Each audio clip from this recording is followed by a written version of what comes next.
আমি filing system আর আমাদের document ইন্ডিকেশনগুলো note করে নিতে পারতাম, যাতে আজকের পর আপনার যদি কোনো কিছু দরকার পড়ে আমি যাতে আপনাকে আর্জেন্টলি প্রোভাইড করতে পারি। শুধু তোমারই জন্য সিরিয়ালের আজকের পর্বে আমরা দেখতে পাবো মিমো আর লাক্সের সাথে প্ল্যান করে যে কিভাবে ভিক্টরের সেই বন্ধুকে ধরবে। তার কাছে রাজীব বাবুর কোম্পানির সমস্ত ফাইলগুলো আছে।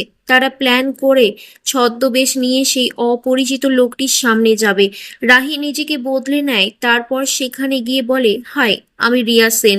আপনার কোম্পানিতে যদি অ্যাসিস্ট্যান্ট হিসেবে আমাকে রাখতে চান তাহলে খুব হেল্প হয়। সেই লোকটি রাহিকে দেখে পুরো অবাক হয়ে যায়। এত সুন্দর দেখতে একটা অ্যাসিস্ট্যান্ট যদি থাকে তাহলে লাইফে আর কি চাই।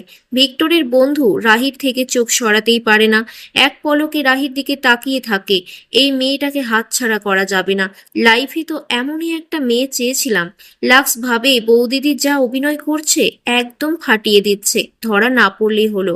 লোকটি বলে, ওনাকে দেখেই বোঝা যাচ্ছে উনি কাজে কর্মে কতটা এক্সপার্ট।